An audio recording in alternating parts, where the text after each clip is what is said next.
Hey crafting friends, welcome to my channel. Today I'm going to finally be doing my how to make a bow with fabric and ribbons. Now, I don't know if you've ever put much thought into making a bow, but there are two ways to do it, and the majority of the time everyone is doing it upside down.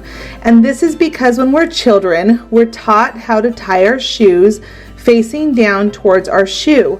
So the majority of the time everyone is doing it where it's facing out versus facing in. And the trick to this is just learning how to reverse the process of you tying your bow. And once you do, you will become a pro at tying a bow. Now we're going to go on to pattern ribbon. This is a tricky one. A lot of people really get frustrated with this ribbon just because how do you get the pattern to come out to the front? And I'm going to show you how to do it today. It's really simple. It's just a twisting motion, and it corrects this problem right here where you have the center point having the back side and then the other tail, one of them having the back side. So go ahead and open up your ribbon, and then you're going to take however long you want it to be with your ribbon. You can see here how the length of mine is, and you're going to fold it over. Now, an important thing is to just go ahead and already get that pinch going. And I'm going to see that I'm going to undo it again, fold it right here, and pinch again. Now, everybody naturally, when they're doing a ribbon that's pattern, they want to bring it around just like this. The problem with that is you're already going to end up with the backside showing. So you need to do a twist motion. I'll show you again. Twist motion over your knuckle, and I'll do it again one more time so you can see. A twist motion over your knuckle, and when you do, you're going to see the pattern right there.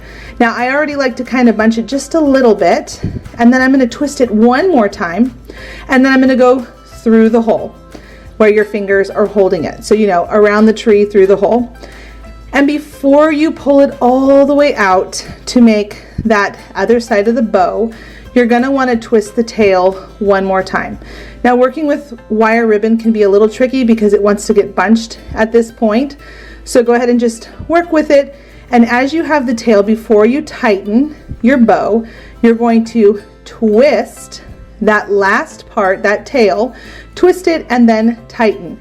And at this point, you can go ahead and adjust your bow.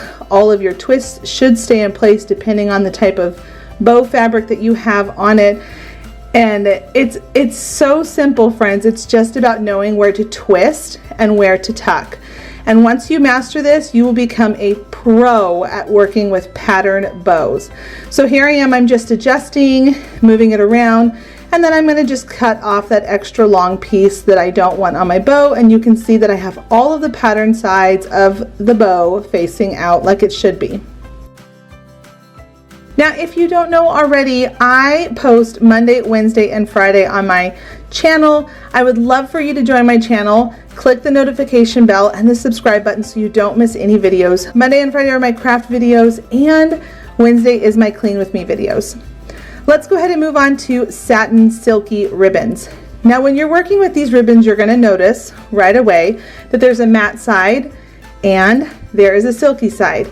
And this is the same process as doing the pattern bow. Now, the thing about this that's tricky is that the ribbon is really silky, and you're going to see me going through the same motions, twisting where I should be twisting.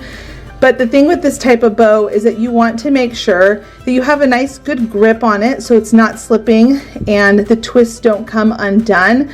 So make sure you're holding things down in place as you're twisting and turning and getting everything situated. And then when you get your bow pulled all the way through and the bottom tails are both turned out towards you, you can then go ahead and hold that center point and make sure that you're guiding the ribbon back down and through. You can see here how I'm holding my finger inside of that bow loop so that I don't lose that silky side pointing out. That is a very common thing people run into when they're working with silky bows, where when you're pulling it, it'll just lose that side that you want to be out. So just make sure you hold that center point and keep massaging and working with it until it gets to place. If you don't know, I host a monthly challenge, the DIY challenge. I'll link more information down below in the description box. Go check it out. I hope you'll play along if you have a YouTube channel. Next, we're going to be working on a fabric bow. This is one I get asked about all the time, and I have not showed it yet how to do it in a video. So today I'm going to show you how to do it. I take my favorite piece of fabric and I'm just going to cut a little sliver at the top of the fabric, and I'm going to rip it straight down. Now I'm going to be working with about 2 inches for this bow. I wanted a nice thick bow to show you all what it looks like, and you will be able to see really well with what I'm doing. But you're going to take your fabric, pull up any extra fibers that you see that are kind of coming off, and then you're going to figure out how wide you want your bows to be, how thick you want them to be, and you're going to find the center point of that. So you can see here that I'm folding over the first flap, and then I'm bringing over the second flap from the other side, and then I'm going to cut off anything that's extra right down the middle. And this is going to be almost like you bookend wallpaper, kind of the same thing. We're going to come right into the middle with some hot glue to hold it in place. Now, so many people have asked me, do I tie fabric, or do I, like you would do traditionally with a ribbon? And I don't. I'm going to show you. This is, I would honestly say, how most companies have their bows made whenever you get them. If you take a bow apart on someone's product that you buy at a store, they're made like this. So as you can see, I've hot glued it right in the center. And now what we're going to do is we need to create the middle part to be able to have that center bunched up knot in the middle. And it's really simple. You're just going to get a smaller piece of the same fabric. You're going to put a little hot glue. You're going to pull over the sides. And you could leave it where it's the raw fabric, but I like it to have a finished look because on this part it would be twisted and tied into a knot, so you won't necessarily see those raw edges. So that's why, the reason why I'm doing it. I think it looks more like you would see if you had tied this actually as a fabric. Now here is the trick with these fabric bows. You need to think in the shape of an M or a W. Don't just fold it in half. I like to pinch at the center point and then bring up the sides. This is going to create that tied effect that you get when you tie a ribbon. It's super simple. You can either go either direction, but I typically like to make sure the part where the hot glue is on the back side so you don't see that. Then you're going to take that extra piece where you glued in the sides. You're going to just put some hot glue, and then you're going to wrap it around the center point of your bow. And then make sure you end up on the side that you don't want it to be seen on. And then you can tuck that little piece under and hot glue it into place. Okay, now we're going to move on to the tails of the bow. You're going to take 2 pieces of fabric that are in that same strip size, and you're going to cut them to the length that you desire. And then you can either do the dovetail ending where it's that little upside down V, or you can do an angle cut. Because this is already such a patterned bow, I'm not going to be doing the dovetail. I'm just going to do a little angle cut. And then here's the next important part. You can see that when you just lay them on top of each other, they're a little too thick, and it's not going to look like a real tied bow. So now you're going to think in the shape of an N. You're going to have this corner, or the middle of this piece, come all the way over to the corner, and you're going to touch them together to create an N pleat. Earlier we did the M pleat, but now we're going to do the N pleat. And you can see here how when it bunches it together, it looks like it's been tied like a real ribbon. So go ahead and add some hot glue on that so that it holds in place. And then once you've done both of them, you can flip them into the correct spots that you would want them to be, and then simply glue them to the back of your bow to complete and finish the look. This is how I do so many of my bows, and there are a lot more ways to do it, so stay tuned, keep watching. I'm going to show you even more ways where you can double up more loops and make it an even thicker bow. Once you've fluffed up the bow part, you have the finished look. If you try any of these bows, I would love to see your take on them. Head on over to Instagram, say hi to me, tag me in your projects, and you'll always see what I'm up to over there on a day-to-day basis. All right, we are now going to move on to a double fabric bow, and whenever you see little boys' bow ties or you see little girls' hair clips with fabric, they're typically made like this. So because we want to have a nice clean finish, we're going to go ahead and put a little bit of hot glue and fold that over and finish off the ends so they look nice. because once again, I did that snip and rip down the fabric to cut it quickly. Once you've gone down both sides of your fabric and you've glued them into place, notice how I'm not rubbing it really hard because you don't want the hot glue to come out of the fabric to seep through. You're just gently tapping it down to make sure that the fabric binds to each other. Then you're going to take the exact same process.